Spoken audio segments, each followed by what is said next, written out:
So what I wanted to talk about was the something that's been talked about on the NFGeeks forum this past week, which is the INFJ Doorslam. If you don't know what the INFJ Doorslam is, you can just Google it. Just Google INFJ Doorslam. There's plenty of discussions about it, plenty of rants about it, and INFJ is defending it and whatnot, which is actually kind of what I wanted to address. So I think in most cases where other types are talking about being doorslammed by INFJs, they're really talking about immature INFJs, like the INFJs that have not yet figured out a better way to handle their situations. And so when you have the INFJs basically defending their own door slams, they're talking about legitimate situations in which, they're talking about like a person that was like either being abusive or controlling, somebody that actually deserved to be door slammed, and somebody who, should be door slammed no matter what type you are. At least we're not the other types thinking, well, so if I was door slammed, does that mean I deserve to be door slammed? Well, no, it doesn't. It means you were probably door slammed by a less mature INFJ. If that even was an INFJ, it could have been just some other type that was mentally unstable. But another thought I had was about SPs being the recipients of INFJ door slams. Now, the thing about INFJ door slams is that they don't just happen on a whim. It's a buildup.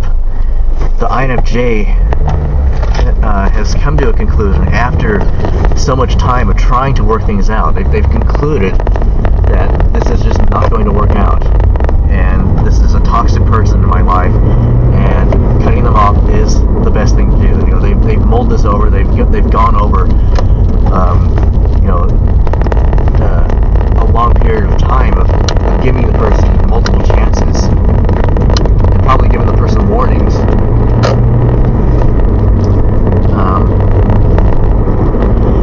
But the thing is, people who are talking about being door slammed mostly are unaware that they basically didn't see it coming, so they're unaware that they've been given all those chances, and so it just comes as a shock when it does happen. And I can't really speak for other types or other temperaments, but looking at it as an SP, I can kind of see why an SP just might not see it coming, even if the INFJ has given a fair amount of warnings. So, like for example, the INFJ might start out by bringing up a problem, or bringing up an overall big picture problem. And the thing with SPs is like we hate it. We hate being told you always do this or you never do this. We want examples of things we've done. Like tangible things, specific things that we can address. And a lot of times the INFJs can't think of any specific example on the spot, which becomes a problem because that doesn't help us. Being told you always do this. Well, give me an example. I can't think of an example. Well, then I can't really do much about it. So tell me about it the next time it happens. But let's say let's say the INFJ can think of an example. Let's say it's the last time it happened. So they talk about that. Let's say the INFJ's major complaint is the SP. Let's say it's an ISTP. The ISTP has a pattern of failing to recognize the INFJ's feelings whenever they're talking about something, and the INFJ's feelings is the main thing that they need to discuss, and this is a repeat pattern. Well, So the INFJ says, well, yeah, you always dismiss my feelings whenever we're talking about it. The ISTP is like, oh, what are you talking about? Give me an example. So the INFJ brings up the last time the ISTP did this, and it happens to be, say,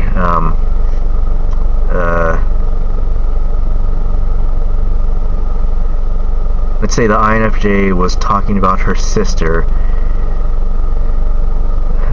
some conflict with her sister.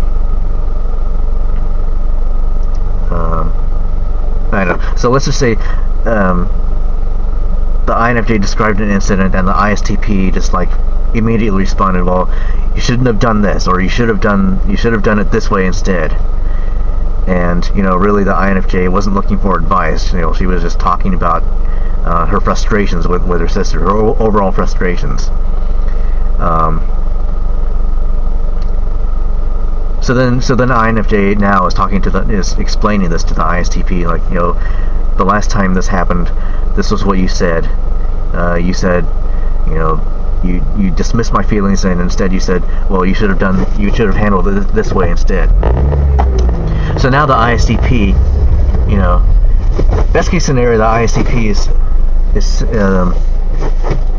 is acknowledging it now. I know a lot of SPs, or less mature ISTPs will defend, will try to defend their own reactions, and they won't even listen to what the INFJs do. But let's say the ISTP, that's a separate problem altogether. But let's say the ISTP legitimately wants to fix this problem. Well, so the INFJ just described a specific incident in which the ISTP responded in an inappropriate way. So now the ISTP is thinking, okay, so now I know. The next time you rant about your sister, I know not to offer advice, and I know you just want to have your own feelings acknowledged. Okay, so that fixes, if that exact scenario were to come up again, yeah, the ISTP might know how to handle it, but that still doesn't address the INFJ's overall problem. So then, the next scenario that is going to be completely different. It might not even involve any people or any relatives at all. It might be the INFJ is just feeling, just sort of down, over the last couple of days, and doesn't really know why. And so the ISTP responds to that with well, maybe let's just go on a random drive. Maybe that'll make you feel better. And that does nothing for the INFJ. And each time he's thinking, oh, okay, so I shouldn't do that. The next time this happens, I shouldn't do that. I should do this instead. But it just keeps happening over and over and over, because the INFJ has repeatedly tried to point out why the overall problem that the ISTP is just failing to acknowledge the INFJ's feelings in each of these different scenarios. And so after a while, the INFJ realizes, you know what? This is just the way the ISTP handles things, and that's not good enough for me. So it's best if I just move on. This relationship is just not working out. I better just move on. And therefore, Doorslam happens. And then the ISTP is just totally taken by surprise, because the ISTP thinks he's been working on all these different problems that the INFJ has brought up. When in reality, it's just the overall problem has just been building up over time, over all these separate incidents. And as far as how they could have handled it better, I don't really know. I do know that there are plenty of INFJ ISTP relationships that have somehow made it work. I think maybe it's just something that has to happen over time, as as both the INFJ and ISTP mature and develop those third and fourth functions on their own. Yeah, basically what I'm saying is I think it just takes a lot of growing and maturing before certain types are ready for serious relationships with each other.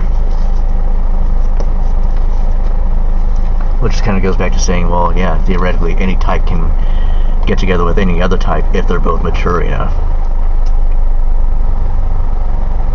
You know, that brings up the question, well, how mature do they have to be? How old do they have to be? Because most of these type-related problems, you know, like the INFJ Doorslam, I think really apply to younger people.